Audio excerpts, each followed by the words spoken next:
Coming up in our newscast tonight. Ensuring safety during the holidays was highlighted during President Moon Jae-in's cabinet meeting. He urged them to conduct thorough safety checkups to prevent any possible accidents. Chloe Kim is in the spotlight by becoming the youngest American to win an Olympic snowboard event. The home team's ready to cheer on Im Hyo-jun in the hunt for another gold. Seoul Central District Court announced its sentence for those closely linked to the power abuse and corruption scandal that shocked the nation.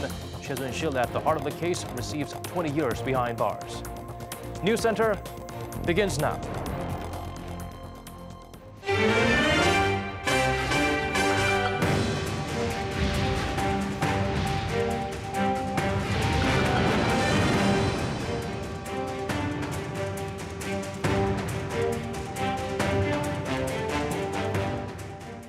It's 8 p.m. here in Korea, time for Arirang News Center. Welcome to our program, live from our studio in Seoul. I'm Daniel Choi. Our top story is President Moon Jae-in's latest cabinet meeting. He called for integrity of public officials and full preparedness for public safety in light of the upcoming Seollal, or Lunar New Year holidays. Hwang Ho-jun starts us off with this morning's video conference. With just a couple days to go until the Lunar New Year holiday, or Seollal, President Moon Jae-in called on the government to make sure the Korean people can enjoy a happy and peaceful long weekend. The president, for the first time, held his cabinet meeting on Tuesday morning via video conferencing, since some of his ministers were away in the city of Sejong. President Moon said the government should do all it can to make the holiday starting this Thursday warm-hearted, especially by supporting the socially vulnerable, such as small business owners and children living in poverty. He also called for an overall checkup on safety measures to prevent accidents like the recent deadly fires in public facilities. 행복해야 할 명절에 사건 사고로 불행한 일이 생기지 않도록 교통, 식품위생, 재난대비, 응급의료 등 모든 안전 분야에 걸쳐 꼼꼼하게 점검하고 대비해 주기 바랍니다. Also during the meeting, the South Korean president stressed to his ministers the importance of integrity in the public sector, emphasizing that the current administration must never forget how it came to be. 우리 정부는 전임 정부의 부패에 대한 국민들의 높은 반감과 엄중한 심판 속에서 출범한 정부라는 것을 한시라도 잊어서는 안 될 것입니다. He said he hopes to see dramatic progress in the level of integrity at public agencies, a level markedly different from that of the previous government. And with that, President Moon instructed the Anti-Corruption and Civil Rights Commission to take the lead throughout the year to fight corruption and come up with strong measures to that end. Hwang Ho-jun, Arirang News. While playing host to visitors from the north, Seoul had to pay extra attention to ensure we're not going against international pressure campaign targeting Pyongyang. And now, according to our Kim Young-gil, the government plans to hold a meeting to bankroll North Korea's participation in the Winter Olympics. The South Korean government will review this week a motion to bankroll North Korea's participation in the PyeongChang Winter Olympics. The South and North Exchange and Cooperation Promotion Council under South Korea's Unification Ministry and headed by Unification Minister Cho Myung-gun will hold a meeting on Wednesday to deliberate on a motion to use some $2.6 million from this year's Inter-Korean Cooperation Fund to cover expenses incurred by the North Korean delegation at PyeongChang. Besides Olympic athletes and high-level officials, Pyongyang sent hundreds of North Koreans to South Korea, including cheerleaders, orchestra members and musicians, members of a taekwondo demonstration team and journalists. The South Korean government plans to hold another meeting concerning the participation of North Korea with a delegation of roughly 150 members at the PyeongChang Paralympics to kick off in March. During a high-level meeting early last month, the two Koreas agreed that Seoul will provide convenience for the North Koreans attending the Olympics. This wouldn't be the first time for South Korea to bankroll the regime's participation at an international event, as Seoul previously bankrolled millions of dollars for North Korean participants during the Asian Games and the Summer Universiade held in South Korea. Kim Young-gil, Arirang News. It appears Kim Jong-un wants to carry on the positive momentum from the Olympics and build on the reconciliatory mood. The regime's leader reportedly expressed those thoughts while welcoming back the North's delegation to the Winter Games. Kwon Jang-ho tells us more. North Korean leader Kim Jong-un welcomed back the high-level delegation that he had sent to the South for the PyeongChang Winter Olympics. According to North Korean state media reports, he said he was satisfied with the outcomes of their trip and also expressed gratitude towards South Korea for hosting them. Moreover, he stated his desire to continue improving inter-Korean relations. He said it's important to continue making good results by further livening up the warm climate of reconciliation and dialogue created by the Winter Olympics as a momentum. He's also said to have given important instructions to take practical measures for it. The delegation was led by the North's nominal head of state Kim Yong-nam and Kim Jong-un's sister Kim Yo-jong. They returned to Pyongyang on Monday after a 4-day trip, during which they met with President Moon Jae-in a number of times and delivered Kim's invitation to visit the North. President Moon said in response that he hoped the right conditions are met so that such a visit could go ahead. North Korean state media also reported on Tuesday that Kim welcomed back the arts troupe that had been sent to the South as well. He congratulated them on their successful performances and thanked them for conveying the warm mind of the North Korean people who wish for a successful Winter Olympics as well as reconciliation. It was also said to have been pleased that the South Korean people as well as President Moon responded warmly to the troops' performances. Kwon Jang-ho, Arirang News. After Pyongyang's invitation to President Moon Jae-in, Seoul's defense authorities are quiet, raising questions if the combined military exercise with Washington will be held as scheduled. Oh Jung-hee delves deeper into whether the drills could be delayed again. With the prospect of an inter-Korean summit rising, South Korean authorities are silent on whether Seoul's joint military drills with the U.S. will take place as scheduled. The drills Ki-Resolve and Full Eagle, which were to kick off in late February or early March, were postponed until after the PyeongChang Winter Olympics, which the two countries said was to ensure the safety of the Games. South Korea's defense authorities were adamant that Seoul-Washington joint military drills would take place after the Olympics, but now they're being tight-lipped, not saying exactly when the drills will take place and not confirming that they will be held. The general view was that the drills would take place in April, but on Tuesday, when asked whether drill schedules could change in accordance with further engagement with Pyongyang or whether the drills would even take place this year, the Defense Ministry spokesperson refused to give a clear-cut answer. We will tell you at the appropriate time. And this is why speculation is rising that the Seoul-Washington joint military drills could be further postponed or at least scaled down. In fueling such a speculation is a North Korean report that Pyongyang won't go ahead with provocations for the time being. Joseon-Sinbo, a newspaper published by North Koreans in Japan, reported it is reasonable to say Pyongyang won't conduct nuclear tests or missile launches as long as efforts to improve ties continue between the two Koreas. The paper also stressed that Seoul-Washington joint military drills would only provoke North Korea to continue its weapons program. The South Korea-U.S. Combined Forces Command says there's no change in the U.S. position on the drills. Washington plans to hold the drills at the scheduled time and on the originally planned scale. Oh Jung-hee, Arirang News.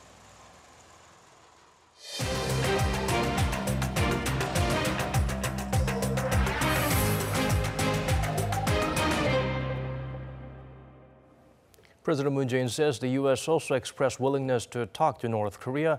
According to the nation's top office, the remarks came during his bilateral summit with Latvian President Raimonds Vījonis.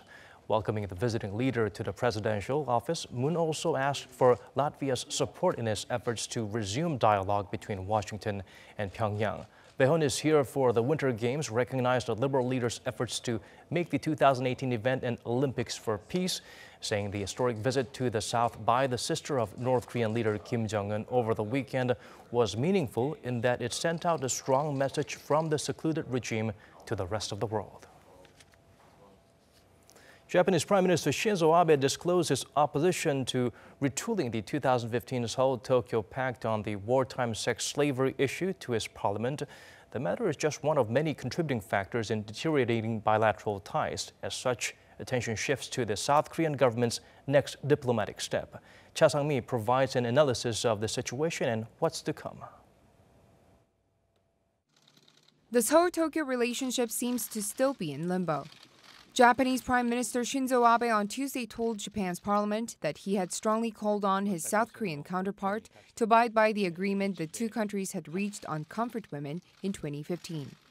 Abe reiterated that the 2015 agreement was, quote, final and irreversible, showing no room for a change in stance. Abe's remarks come after his meeting with South Korean President Moon Jae-in before the PyeongChang Olympics opening ceremony last Friday. Yet experts say Seoul can't have a hostile relationship with Tokyo over Japan's wartime atrocities, as the two countries need to work together on other issues such as North Korea's nuclear weapons. This makes it critical that the next diplomatic step by South Korean government is delicate and well thought out. The Moon administration is expected to adopt the two-track strategy. This approach refers to resolving issues by separating historical problems from the current diplomatic ones.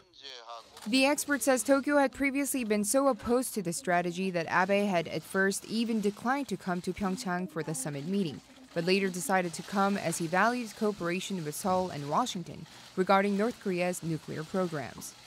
Yet when it comes to pressuring Pyongyang, experts say there is a huge difference between Japan and South Korea, with Tokyo pushing for stronger sanctions and pressure than Seoul.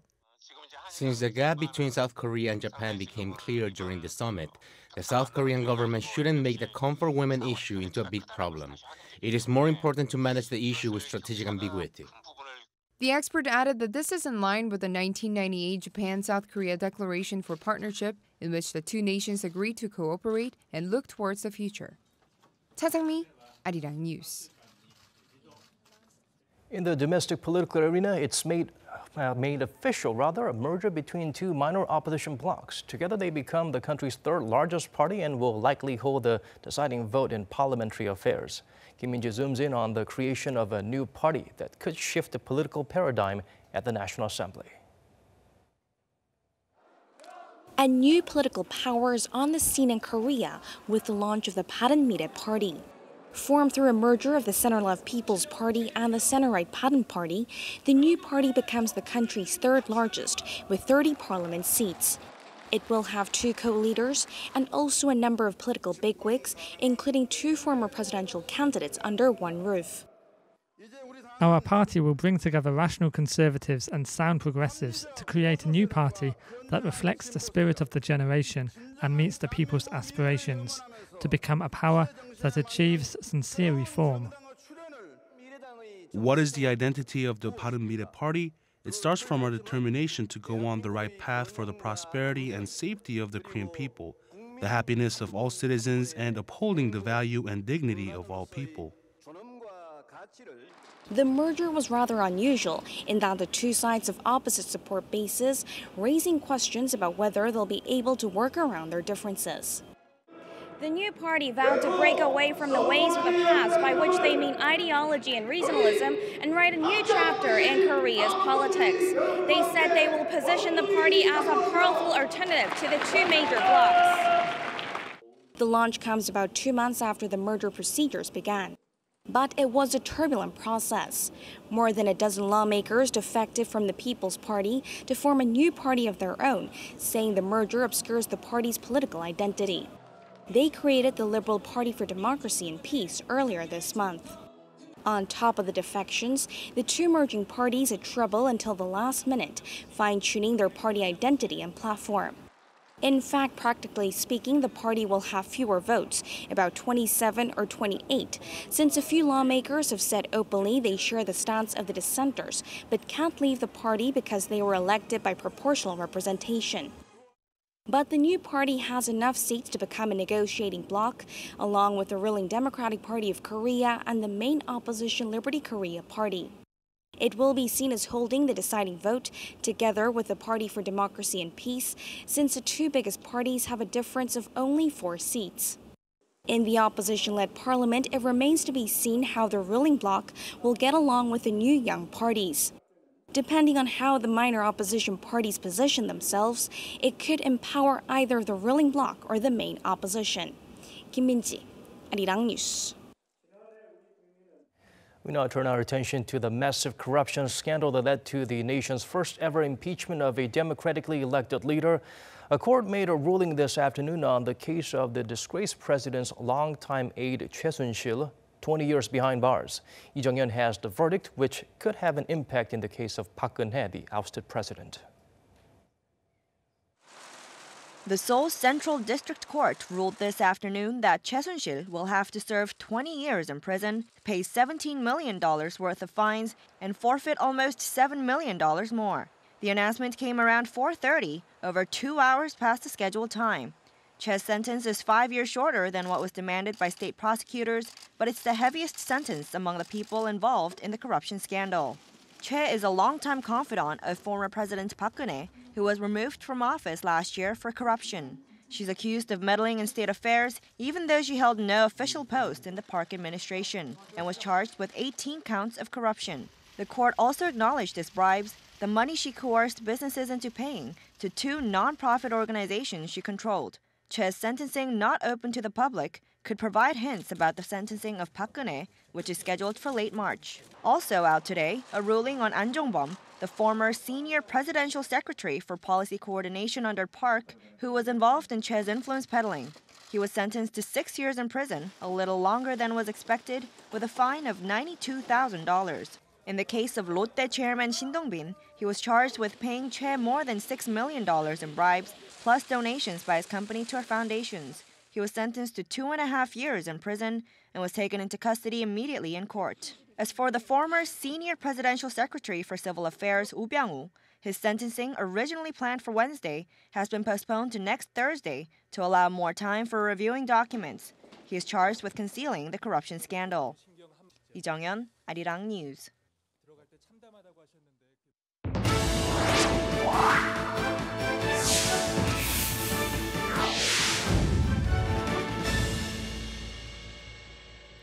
It's day 4 of the 2018 PyeongChang Winter Olympics. I'm Kim Hae-sung with the latest on the games. Let's take a look at some of the highlights so far. The men's 1500-meter speed skating final started at 8 p.m. Korea time. And the final match in the mixed curling, one of the newly added events for this year's Winter Olympics, is also underway, with Canada and Switzerland vying for gold. In the men's alpine combined held this afternoon, Austria's Marcel Hirscher came in first with an overall record of 2 minutes 6.52 seconds.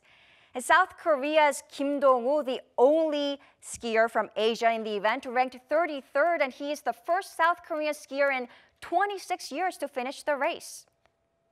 American snowboarder Chloe Kim won her first Olympic gold medal in the women's halfpipe competition Tuesday with a score of 98.25.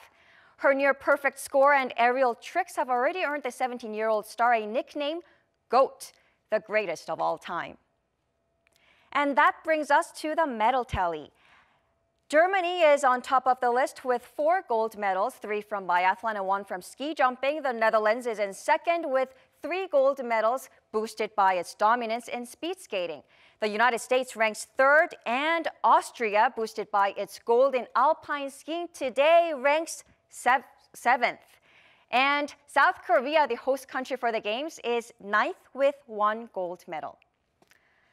And more exciting games are coming up. The women's 500-meter short track speed skating semifinals have begun, and all eyes are on Choi Min-jung, South Korean star, who is vying for the finals slated for 9 p.m. Korea time today. Tomorrow, we have one of the events that's been making headlines, women's ice hockey. The match between the United Korean team and Japan will take place tomorrow afternoon. And the men's halfpipe final run is scheduled for 11:30 a.m. tomorrow. Let's see if we can find another rising star like Chloe Kim. And the women's 1,000-meter short track speed skating is slated for 7 p.m. tomorrow. That's all I have for our 8 p.m. newscast, and here are the results from today's events.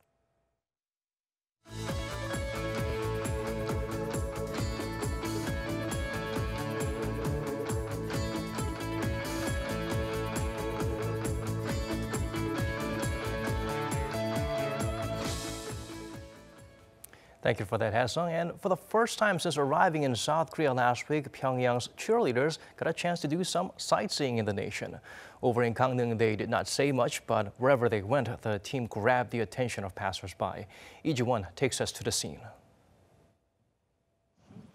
After a long day of supporting the Olympic athletes on Monday, the 229-member North Korean cheering squad had their first day off on Tuesday.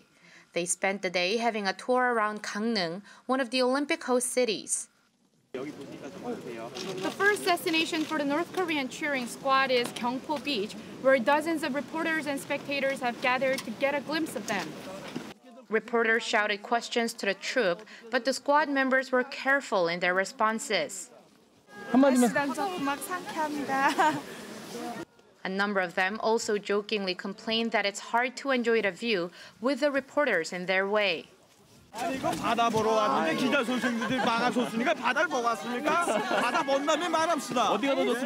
But some also share their hopes for unification. 한민족이라는 느낌이 강하게 듭니다. 앞으로 우리 힘 합쳐서 하나 된 조국을 이룩하자는 거. 이거 다 같은 심정이라고 생각합니다. Without breaking formation, the North Koreans enjoyed the view from a pathway away from the beach and headed for lunch at a local convention center. The second stop was the Ojukan House, where one of Korea's famous female artists lived and gave birth to a prominent Confucian scholar. But unlike at the previous stop, the cheering squad didn't answer any of the reporters' questions. And after a tour around the house, they gathered at a square where the North Korean band members performed a number of songs, including Arirang and their signature song 반갑습니다 or Nice to Meet You. It's really touching to see their performance. I feel like unification is only a step away. North Korea's participation in the Winter Games was arranged very suddenly, but I feel like 2018 is going to be a year for the two Koreas to get closer to unification. Though people seemed to be surprised by the sudden encounter with the North Korean cheering squad, it was a chance for them to see the Koreans from the north and feel a sense of kinship. It was a great experience. They smiled at us when our eyes met, and they just looked like an average South Korean. Only by looking at the North Korean flag on their uniform could we tell that they were from the north. Having completed their tour, the North Korean cheering squad headed back to its hotel. The squad is next scheduled to cheer for the joint Korean women's ice hockey team against Japan on Wednesday. 이지원, 아리랑 뉴스 강릉.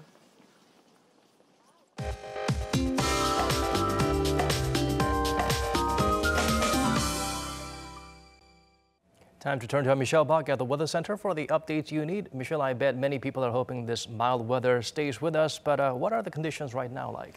Well, Daniel, the short-lived cold wave has been replaced with the warmer temperatures today. Now, tomorrow's ratings will be even higher, above the seasonal average as a matter of fact.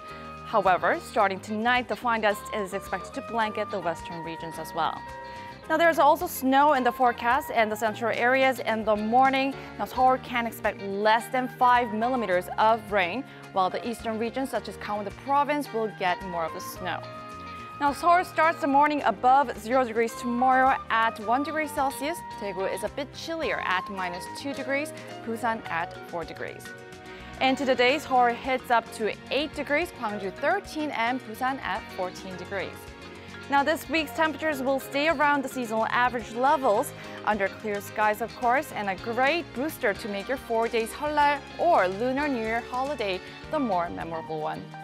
Now, over in PyeongChang, the mercury bounces a couple of notches higher, but strong winds will make it feel much, much colder than actual readings. I'll leave you with the weather conditions around the world.